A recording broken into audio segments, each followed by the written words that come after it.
from TriHill Capital. So before going to the topic of supply chain digitization and its impact to the green economy, I would like to give a brief introduction about myself and TriHill Capital itself. So my name is Alwyn, as you know.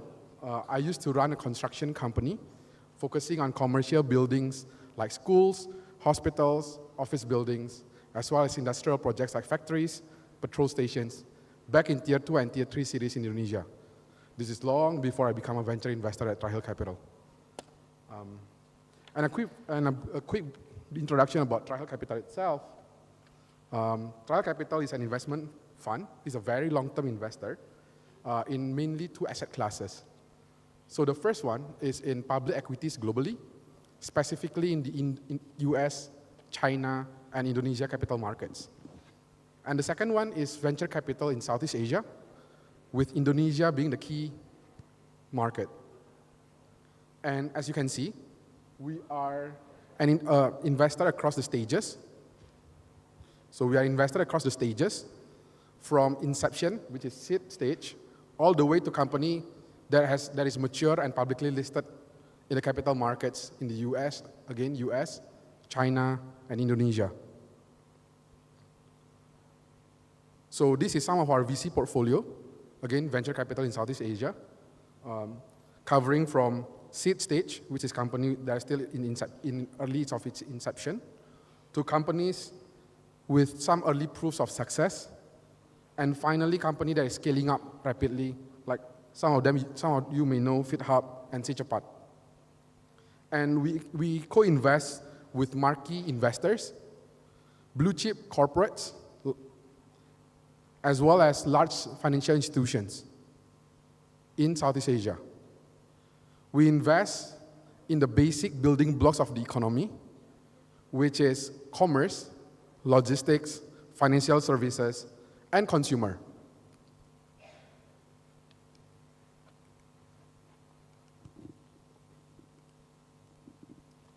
So, going back to the topic, let's begin with the state of supply chain. First thing first, what is supply chain? So, supply chain is the long and complicated journey that any product takes before it reaches our homes. So, case in point, this is the supply chain of rubber. As you know, the raw materials are grown and sold to various suppliers, and those suppliers sell to manufacturers who transform it into intermediate and finished goods. Those finished goods are moved around the world, distributed, and being sold to the retailers, which then retailers will sell it to us for us to bring it back home. And these are the top three consistent trends in the supply chain. The first one is that consumer expectations always goes up. Why? Think about same-day delivery. Think about free-of-charge delivery, full visibility where the products are, as well as return logistics. And these expectations from the end consumers trickles down to B2B, which is where most companies are. And the second one is the supply of affordable labor goes down. Why? Because of the increasing wages, as well as the unwillingness to work for blue and gray collar work in Indonesia. And the third one is the increasing pressure from multinational companies who always adopt newer technology to increase their competitiveness, hence giving pressure to us local players. And we haven't accounted for, most importantly, disruption in supply chains. So this is how disruption in supply chain looks like. That your goods are not available in the racks, shelves in your warehouse are suboptimal. But the question remains, what causes disruption in the supply chain? And the way we define this question is that there are three major reasons why there are disruptions in the supply chain. Of course, apart from companies' mismanagement. The first one is natural disasters, which affect our raw material production as well as logistic operations. The second one is pandemic, which is this is very important, low in probability, but high in impact kind of events. And the third one is geopolitical instabilities, which we have been experiencing in the past 5 years or so. So what should we do next, right? This is what we want to discuss. The solutions to these seemingly supply chain disruptions, as well as the common roadblocks in adopting these solutions. Oh, sorry. This is how the antidote is looking like. And this is the cause of the disruption. Natural disasters, pandemic, as well as geopolitical instabilities. So this is what we're going to discuss. We're going to spend most of our time on how we're going to deploy the solutions and what are the common roadblocks in implementing these solutions. So the solutions first. There are 6 solutions to supply chain disruptions. So the first one is risk, diversifying the risk. And by diversifying risk, we are talking about diversifying our supplier base, customer base, as well as manufacturing facilities. The second one is to prepare for inventory buffers, which goes to both raw materials as well as final products. The third one is to increase manufacturing facilities. The fourth one is to do better forecasting, both demand and supply. Number 5 is implementing transparency across the step in the supply chain, every step in the supply chain. And the 6th one, and it's quite important as well, which is sharing of resources, specifically insurance and logistics. Insurance for low probability, high impact events like pandemic or any natural disasters, as well as logistics, which is high in capex, as well as high in operational complexity kind of activities. But all of these definitely are not easy to implement, as we all know.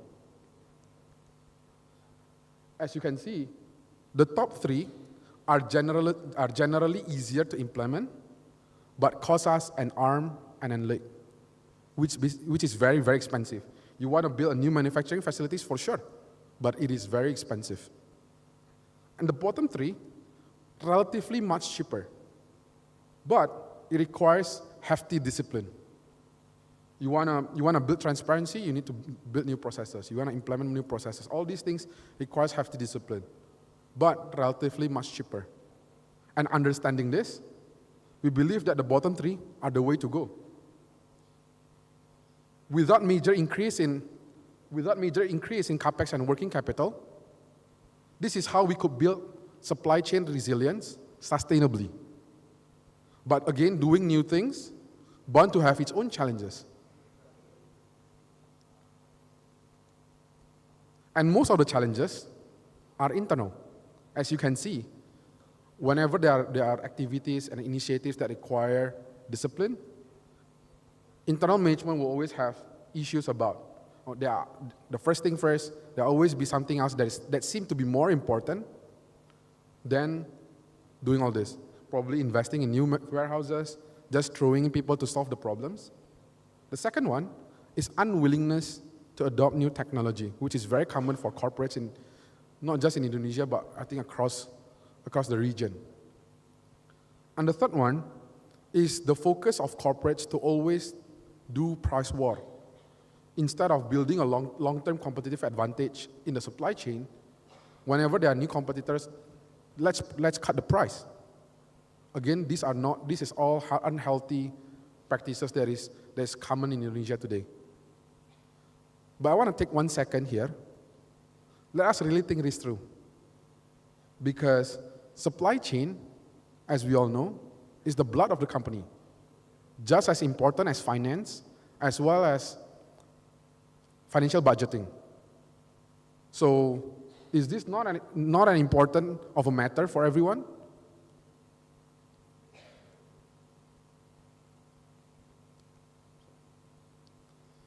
Now, since the importance is clear, I would like to share a little bit about how to build a supply chain of the future, which is basically supply chain resilience for corporates. And again, There are no shortcuts. You got to build the resilience, the supply chain resilience, brick by brick. And there are three main steps that I want to present today. The first one is digitization. The second one is digitalization. And the third one is digital transformation, which are all different. Sounds the same, but it is all different. The first one is digitization, which stems from the word digit. Basically, what digitization is doing is to transform data collection and processes and process monitoring from analog, which is pen and paper. You know, a lot of warehouses are being run with pen and paper today. And we transform this data collection and process monitoring to digital, something that is readable by computers. And in the digitization process, it is step 0. This is the basic building blocks. And 0 changes are made. We don't change any process, we just collect data digitally.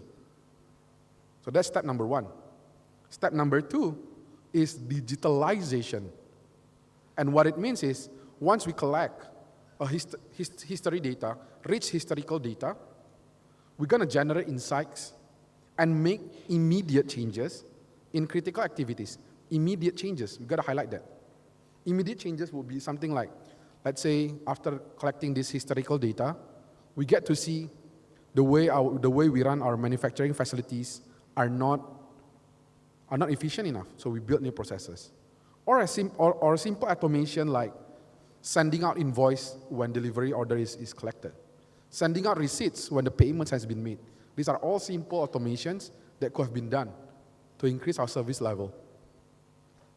And the third step is digital transformation. And what digital transformation basically means is that having all this historical data and insights, basically, we want to rebuild the company's functions and processes from bottom up. So we're going to redefine the companies, but over time, over 5 years, over 10 years. It's going to take a lot of time. That's why it requires hefty discipline. And it is something more fundamental. So, for example, the way we use our packaging may be a bit wasteful. We redesign the products to reduce the packaging waste. It could be rebuilding the logistics and manufacturing operations. It could also look like implementing advanced automations, anything more than just sending invoices and receipts. As you can see, the left-hand side, which is digitization, is the foundation, which is critical to be built very early on. It will take a year or probably 2, but it is very important.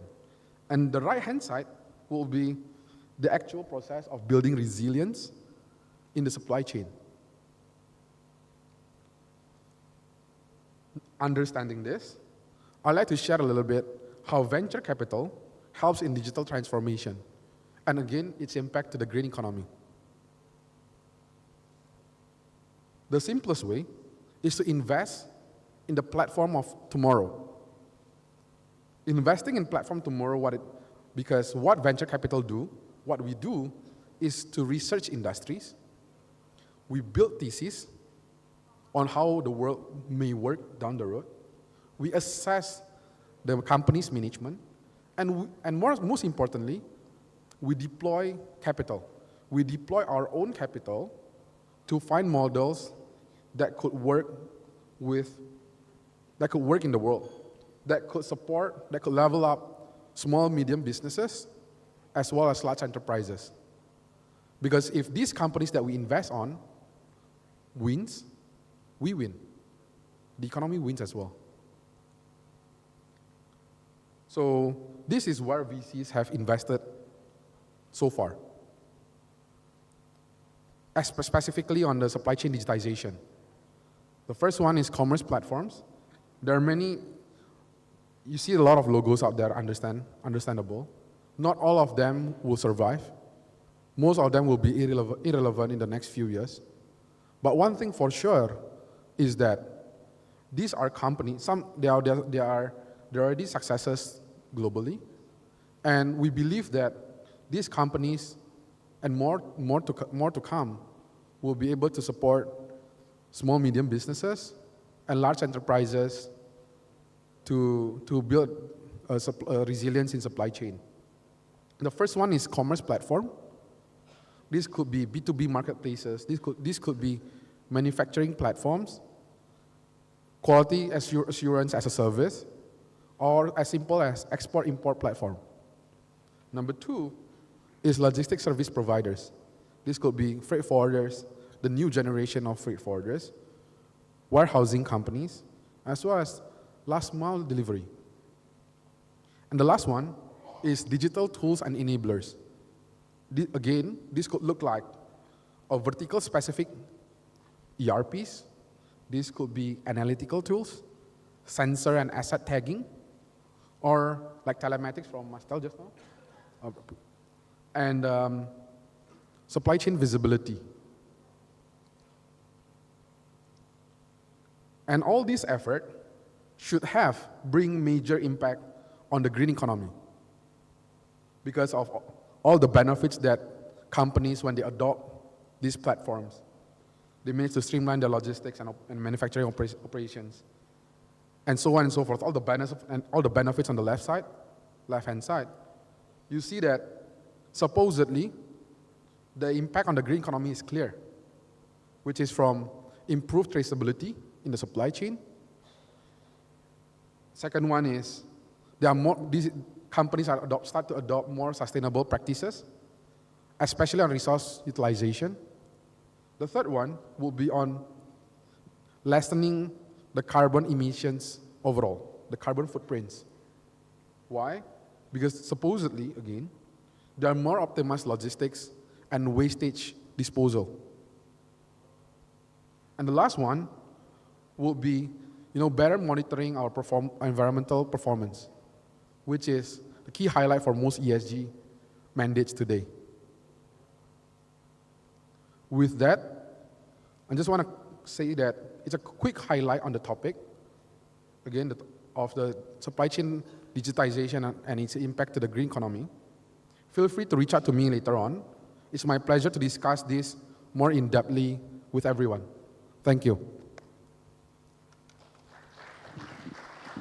Pak Alwyn Rusli, thank you so much. And as I promised, you will still remain on stage because we will have our next panel discussion with you as well. Sir, thank you so much for the talk. And ladies and gentlemen, I would, just to make sure that my notes are correct, I would like to invite